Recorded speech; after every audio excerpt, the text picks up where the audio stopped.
देखिए, हमने last class में क्वेश्चन नंबर 2 तक हम लोग कर चुके थे। तो क्वेश्चन नंबर 3 से सॉल्यूशन देखेंगे हम लोग, ये क्वेश्चंस को कैसे सिंप्लीफाई करेंगे। देखिए, क्वेश्चन नंबर 3 में हमें एक सेट दे रखा है जिसमें एलिमेंट्स है 1 से लेके 6 तक, और हमें बताना है कि गिवन रिलेशन रिफ्लेक्सिव, सिमेट्रिक और ट्रांजिटिव है या नहीं। इसको देखो, सिंपलेस्ट तरीका तो ये भी है, क्योंकि जो रिलेशन दे रखा है हम इसको इसकी रोस्टर फॉर्म में लिख लेते हैं। आर को मैं ऐसे लिख लूँ, ए कोमा, अब जरा यहाँ पे देखिए बी किसके बराबर दे रखा है, a+1, तो b की वैल्यू यहाँ डाल दीजिए a+1, और a किसको बिलोंग कर रहा है, इस सेट a को। इस सेट का मैं नाम दे देता हूँ a है। तो अगर हम ऐसा करते हैं तो यार a को क्या क्या वैल्यू दे सकते हैं, a को 1 देंगे तो ये 2 आएगा, 2 देंगे तो 3 आएगा, 3 देंगे तो 4 आएगा, 4 देंगे तो 5 आएगा, और 5 देंगे तो 6। हम 6 नहीं दे सकते क्योंकि 7 आ जाएगा जो कि सेट में नहीं है।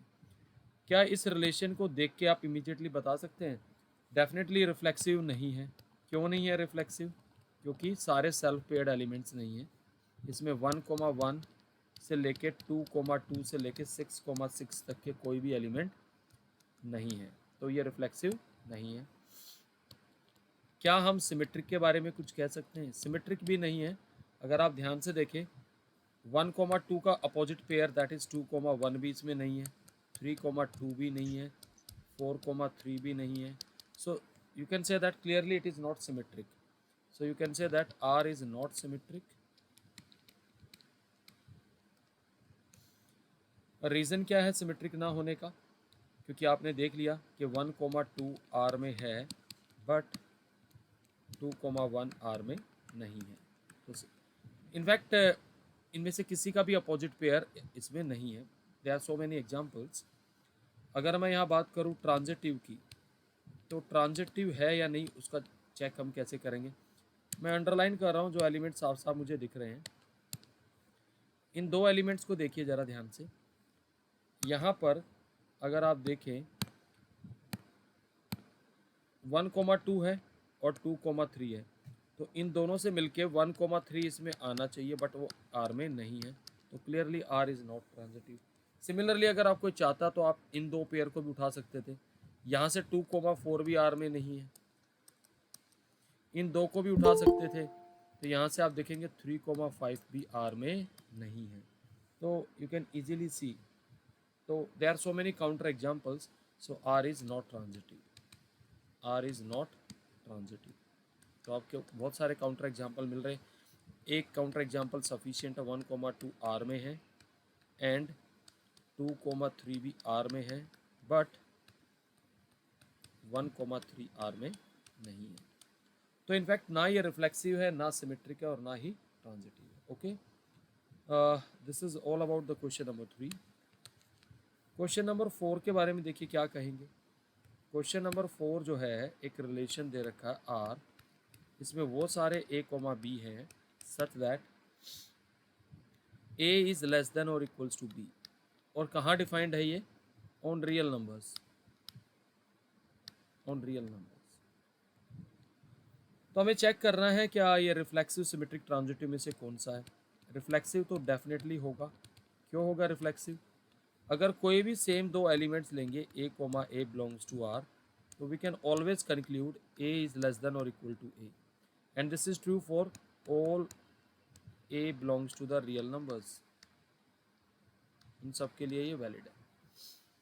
बट सिमेट्रिक नहीं होगा, बहुत सिंपल है।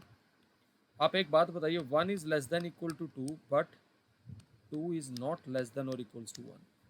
आपको साफ साफ पता पड़ रहा है। So clearly you can say that R is not symmetric. क्योंकि रियल नंबर्स में अगर हम ये बात करें तो 1,2 तो आर में है बट 2,1 आर में नहीं आएगा, ये रीज़न है। अब हम बात करेंगे ट्रांजिटिव की। ट्रांजिटिव के लिए प्रूव करने के लिए हम उसकी हाइपोथेसिस लेंगे। हम ऐसे कि let A comma B R में है, तो इसका स्ट्रेट फॉरवर्ड मतलब है ए लेस देन और इक्वल्स टू बी। और similarly B comma C R में लेंगे तो इसका स्ट्रेट फॉरवर्ड मतलब है B is less than equal to C. अगर इन दोनों इन्फॉर्मेशंस को मैं क्लब करता हूँ, that is A is less than equal to B is less than equal to C, तो ये इमीडिएटली हमें ये कंक्लूड कर देगा A is less than equal to C. तो definitely A comma C R में आ गया, तो आर इज ट्रांजिटिव।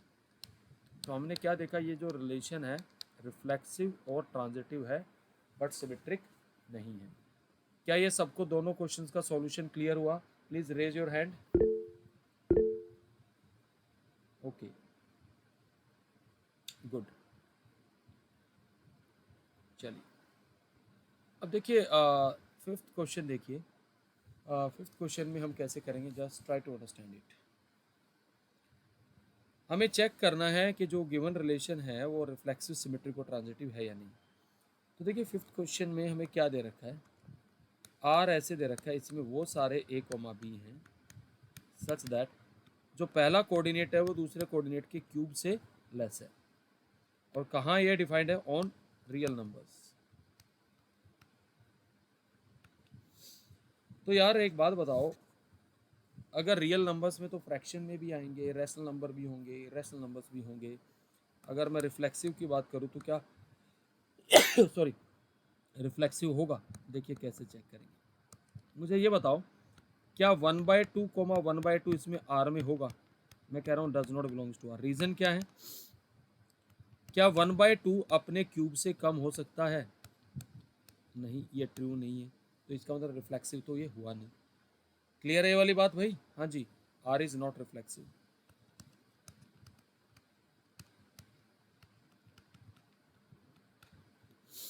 अब हम सिमेट्रिक की बात करेंगे। देखो 1,2 आर में है, बहुत सिंपल है, बिकॉज 1 अपने क्यूब से कम होगा, बट 2,1 आर में नहीं आएगा।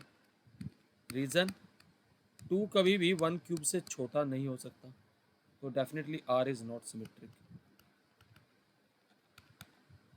आर सिमेट्रिक नहीं होगा। ओके, अब मैं एक काम करता हूँ, रिफ्लेक्सिव के सॉरी ट्रांजिटिव के लिए भी मैं कुछ काउंटर एग्जांपल दे रहा हूँ।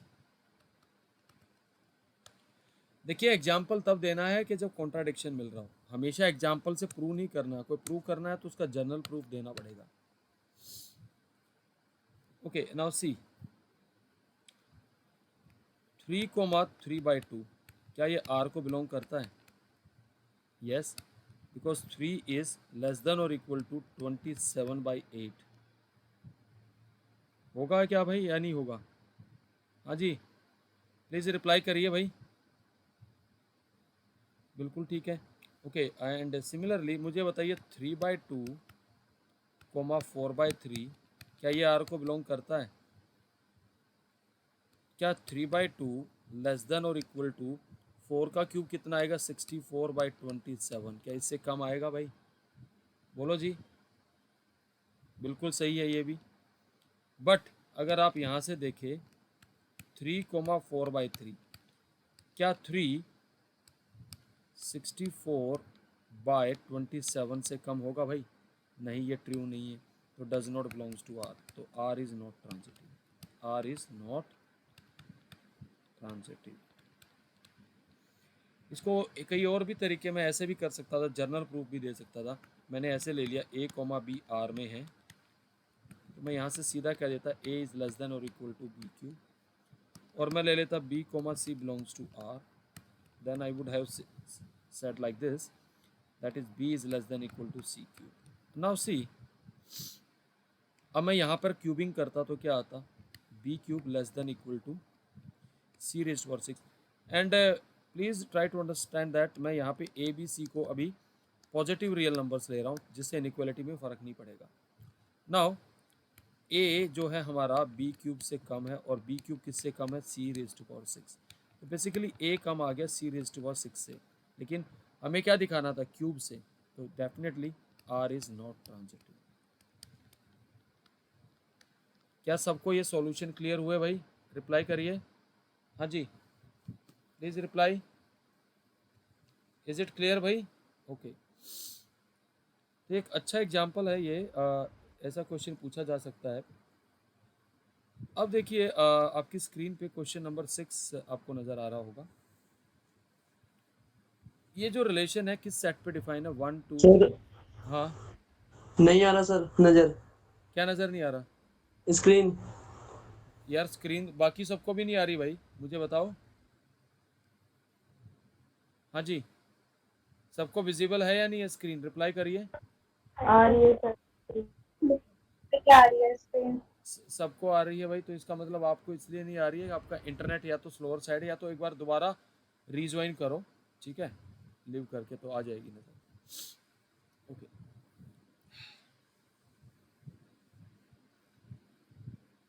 देखो ज़रा ध्यान से।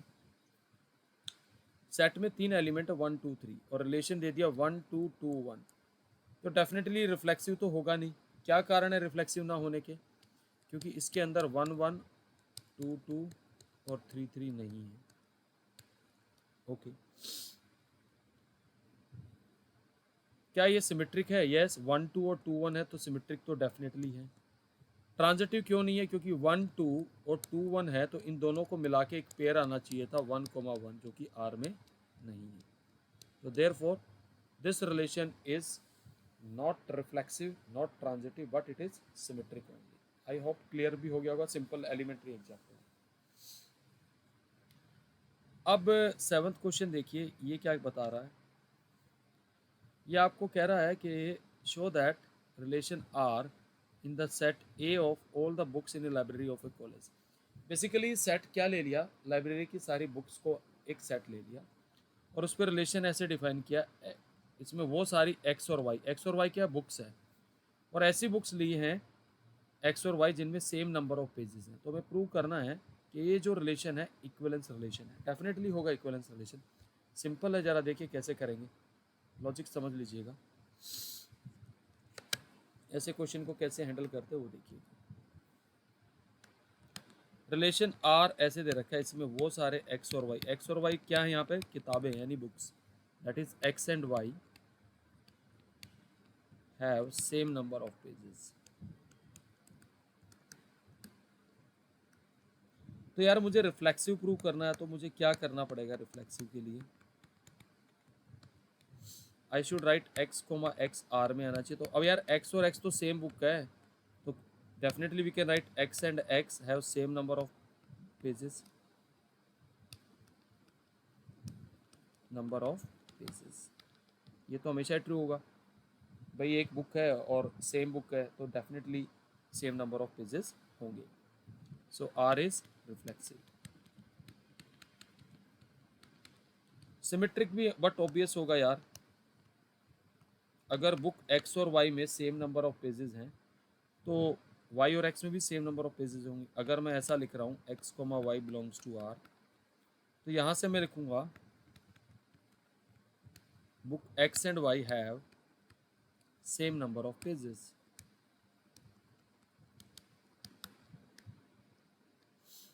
तो अब यहाँ पे क्या डायरेक्टली ये लिख सकता हूँ, एक्स की जगह वाई और वाई की जगह एक्स लिख दूँ, तो कुछ चेंज आ रहा है? नहीं आ रहा भाई। तो यहाँ से मैं कह सकता हूँ वाई कोमा एक्स आर में आ गया, तो जी ये सिमेट्रिक भी हो गया। यहाँ मेन काम आपको लिखना आना चाहिए। फिर हम बात करेंगे ट्रांजिटिव की, कैसे लिखेंगे। हमने मान लिया कि let X comma Y belongs to R, तो यहाँ से क्या लिख सकते हैं, X and Y have same number of pages. Okay, अगर y कोमा जेड आर में लूँगा तो वो क्या आएगा कि that is book y and z have same number of pages. अगर इन दोनों बातों को अगर देखें, बुक x और y में सेम पेज और y और z, तो y एक ऐसी कॉमन बुक है, यानी कि अब जितने पेज y में है उतने x में हैं, और जितने पेज y में उतने z में हैं। तो इसका मतलब यहाँ से मैं कह सकता हूँ कि x and z have same number of pages. तो इसका मतलब क्या आ गया, X comma Z belongs to R. तो क्या बन गया भाई, ये इक्विवेलेंस रिलेशन बन गया, क्योंकि ये रिफ्लेक्सिव भी है, सिमेट्रिक भी और transitive. So we can say that R is an equivalence relation.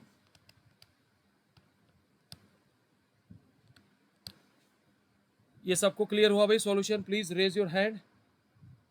Okay, now we have the next question. Question number 8. आपको एक सेट दे रखा है जिसमें 5 एलिमेंट्स हैं और इसमें वो सारे ए और बी ले रहे हैं कि such that absolute difference of A and B is even. वो कहता है कि इसको प्रूव करिए कि ये इक्विवेलेंस रिलेशन है और आल्सो शो दैट जो एलिमेंट्स है 1 3 5 ये अपने आप से रिलेटेड है एंड 2,4 ये भी अपने आप से रिलेटेड है, लेकिन 1 3 5 और 2 4 में कोई रिलेशन नहीं है. कैसे करेंगे जरा ध्यान से समझिए. 8th question.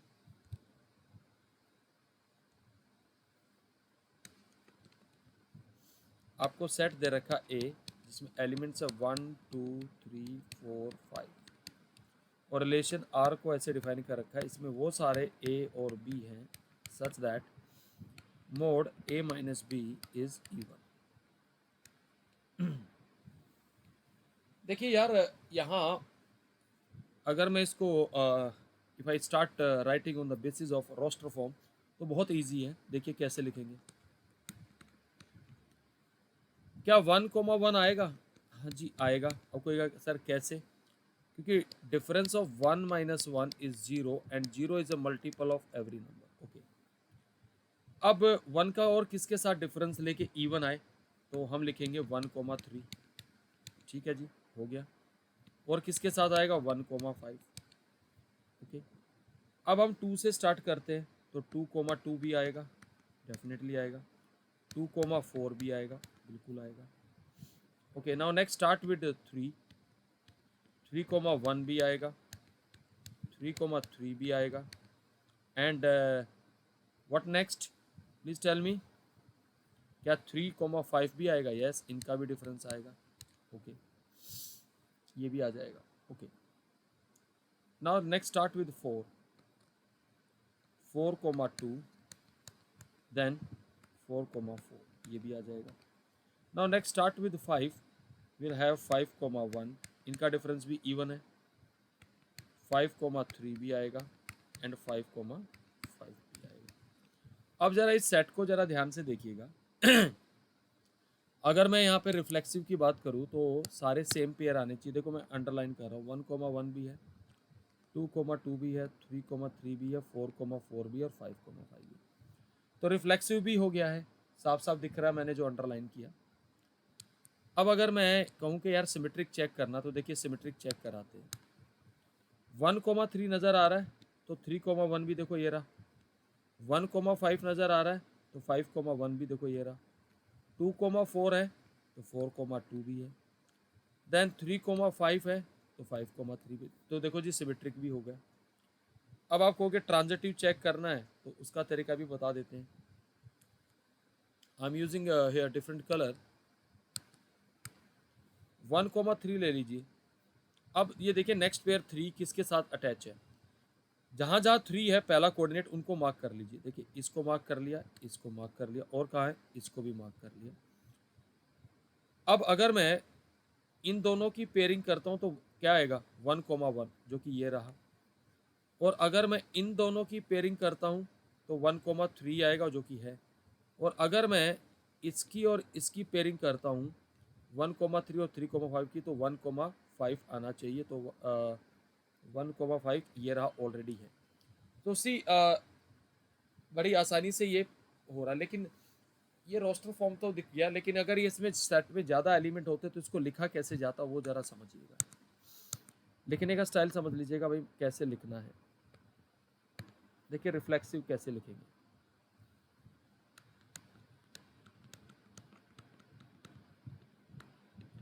हमने ले लिया a, a belongs to r.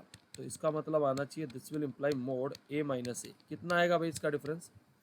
That is nothing but 0 and 0 को लिख सकते हैं 0 into 2 which is always even.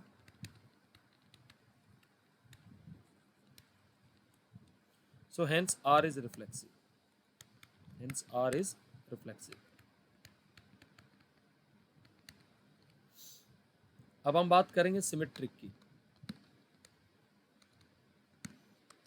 कैसे करेंगे? हमने मान लिया कि let a, b belongs to r. इसका मतलब mod a minus B is even. लेकिन हम बहुत अच्छे से जानते हैं कि जी mod a minus B is equal to mod b minus A. तो यहाँ से इससे हम कह सकते हैं कि mod b minus E is even. इसका मतलब क्या आ गया जी, b कोमा a r में आ गया।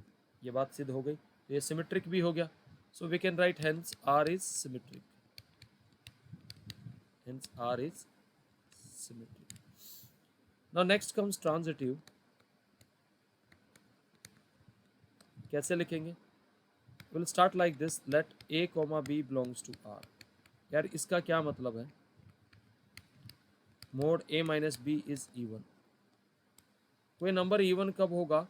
जब वो 2 का मल्टीपल होगा। तो can we write mod a minus b कुछ 2 टाइम्स ऑफ k होगा। सो we can write a minus B is plus minus 2k। अगर मोड हटेगा तो प्लस माइनस आएगा। क्यों आता है? क्योंकि पॉजिटिव नंबर और नेगेटिव नंबर का सेम मोड हो सकता है, जैसे 2 का और माइनस 2 का। तो हमारे पास यहाँ से पहला रिलेशन आ गया। Then let b comma c belongs to r। क्या मैं यहाँ से ये कह सकता हूँ mod b minus c is even sorry is even. इस बात का मतलब आ जाएगा कि मोड b माइनस सी 2 का मल्टीपल आएगा, तो इसको ले लीजिए 2m। अब यहाँ से मोड हटेगा तो b माइनस सी आ जाएगा प्लस माइनस 2m। इक्वेशन 1 और 2 को जरा ऐड कर लीजिए यार, ऐड करके देखिए क्या आता है। We have a minus b plus b minus c plus minus 2k plus minus 2m। तो b से b कैंसिल हो गया। तो a माइनस सी अगर मैं 2 कॉमन लूँगा तो plus minus k plus minus m। अब अगर मैं मोड लगा दूंगा तो यार कुछ भी कहो, ये 2 टाइम्स तो इसका मॉडुलस आएगा ही आएगा। तो ये क्या है? Even number. So this will imply a comma c belongs to r. So hence r is transitive. ये बात सबको क्लियर हुई भाई? हाँ जी, रिप्लाई करिए। Is it clear? ओके।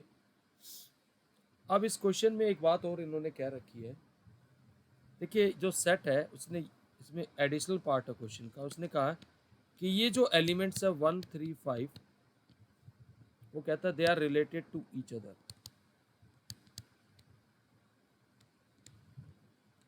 देखो ये रिलेटेड टू ईच अदर का मतलब क्या है? आपका रिलेशन ऐसे था, इसमें वो सारे a कोमा b थे such that mod a minus B is even.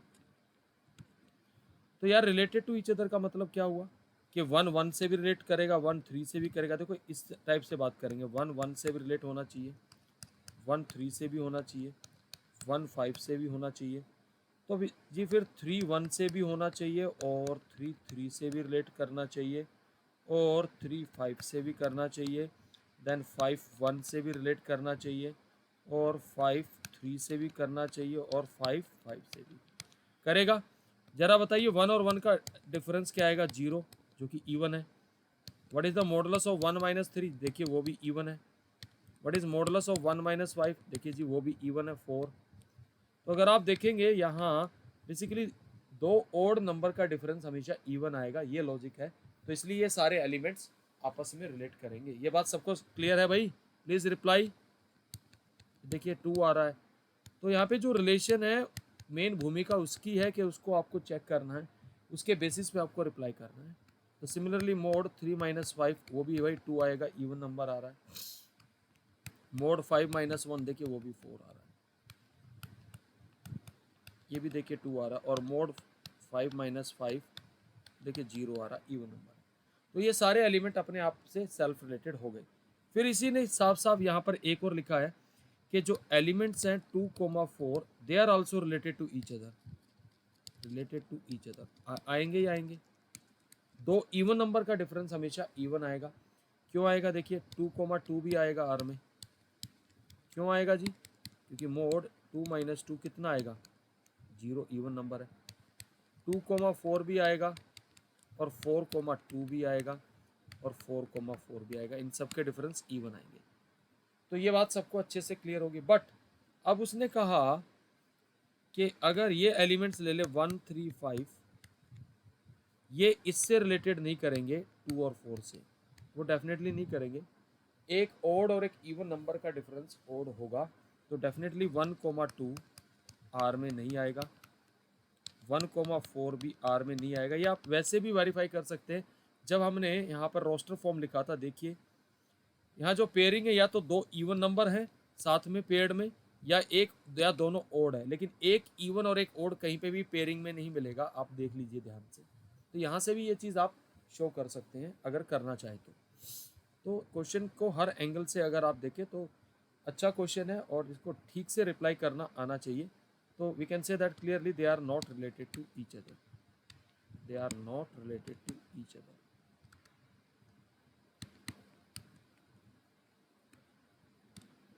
हाँ जी, सबको क्लियर हुआ इसका सॉल्यूशन? रिप्लाई करिए। ओके, अब क्वेश्चन का अगला पार्ट भी देख लीजिए यार, वो क्या है।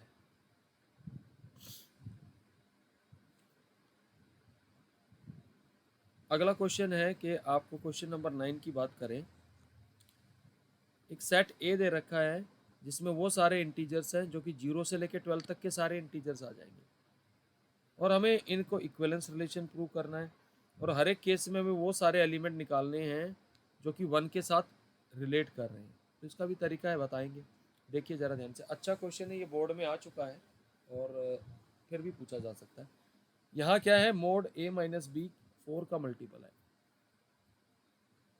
तो जैसे हमने ऊपर वाला क्वेश्चन किया था, देखिए इसी तरीके से इसको करेंगे, ध्यान से समझिएगा। अब यहाँ पे क्योंकि सेट में 12 एलिमेंट्स है, तो सॉरी 13 एलिमेंट है, तो हम जर्नल प्रूफ लिखेंगे, वो देख लीजिएगा। सेट ए ऐसे दे रखा है, इसमें वो सारे x हैं, x is greater than equal to 0 and less than equal to 12 and x is integer. पहला पार्ट है रिलेशन R में हमें वो सारे x और y लेने हैं such that mod x minus y is a multiple of 4। जैसे हमने अभी ऊपर वाला सॉल्यूशन लिखा था, बिल्कुल इसी तरीके से लिखेंगे। देखिए रिफ्लेक्सिव लिखना है मुझे, तो यार मैंने को x को मैं x लिखना चाहिए belongs to r। Why reason बहुत सिंपल है, मोड x माइनस एक्स आएगा 0, और 0 को लिख सकते हैं 0 इंटू 4, जो कि 4 का भी मल्टीपल है। So which is true for all x belongs to the given set A। Next will check for symmetric. देखिए कैसे करेंगे। Similar approach, let x comma Y belongs to r। तो यहाँ से मैं कह सकता हूँ this will imply mod x minus Y is a multiple of 4. Again we can use the same logic, mod x minus y is always equal to mod y minus x. So we can write here mod y minus x is a multiple of 4. So this will imply y comma x belongs to r. तो जी ये भी हो गया, यानी symmetric भी हो गया, तो बड़ी बात नहीं है, आराम से प्रूफ हो गया। अब हम बात करेंगे ट्रांजिटिव की। तो कैसे करेंगे, बिल्कुल सेम अप्रोच, आइडेंटिकल अप्रोच है जैसे हमने प्रीवियस क्वेश्चन किए। देखिए हर एक क्वेश्चन में जो इन्फॉर्मेशन होती है, हमें उसी इन्फॉर्मेशन को यूज़ करके क्वेश्चन को सोल्व करने की जगह बनानी होती है, ठीक है। सी हमने ले लिया let x comma Y belongs to r। Immediately imply कर दोगे कि sir mod x minus y is a multiple of 4, ठीक है जी। तो we can write mod x minus y is equal to some 4k। तो x माइनस वाई आ जाएगा plus minus 4k, इसको ले लिया equation 1। Similarly let y comma z belongs to r। तो यार ये सारी बातें लिख के डायरेक्टली आ जाएगा y minus Z equal two plus minus 4m। Similarly बिल्कुल सेम स्टेप्स लिख के, अब अगर इक्वेशन 1 और 2 को मैं ऐड कर दूं तो देखिए क्या आएगा, x minus y minus z plus minus 4k plus minus 4m, y से y कैंसिल हो जाएगा, तो x माइनस जेड आ जाएगा, 4 कॉमन लेंगे तो प्लस माइनस के प्लस माइनस m। अब अगर आप मॉडुलस साइन लगा देंगे तो तब भी क्या फ़र्क पड़ेगा, 4 टाइम्स तो आएगा ही आएगा, और modulus of this same quantity. So this will imply mod x minus z is a multiple of 4। तो अगर ये मल्टीपल ऑफ 4 आ गया है तो इसका मतलब क्या हो गया, x, z R में आ गया है। So this will imply x, z belongs to R। तो ये ट्रांजिटिव भी हो गया। So hence R is transitive.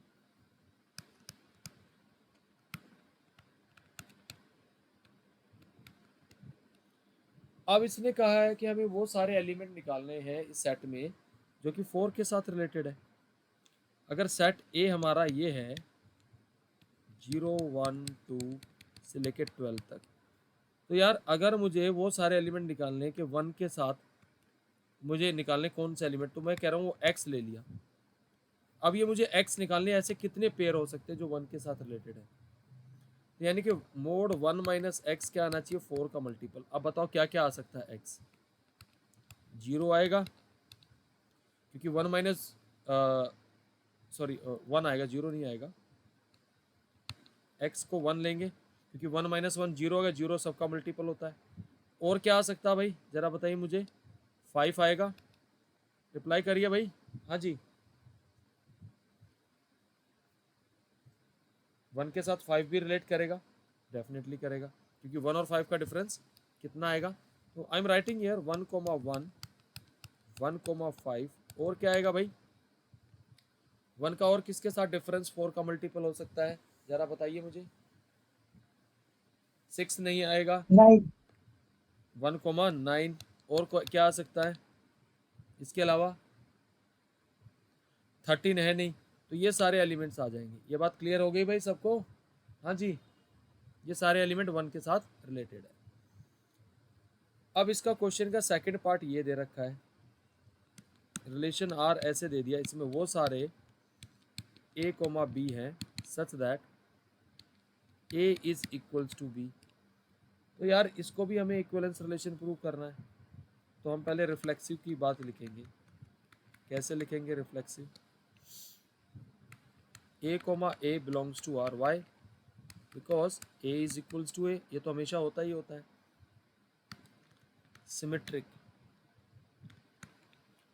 अगर मैं ये लिख दूँ let a, b belongs to r, तो ये कह रहा है कि जी a equals to b। a equal to b को मैं सीधा ये भी लिख सकता हूँ जी b इक्वल्स टू a। बिल्कुल सही बात है। तो b, a भी r में आ गया, तो सिमेट्रिक भी हो गया। Next will write transitive. कैसे लिखेंगे, a, b belongs to r, ये इम्प्लाई करेगा जी a is equals to b।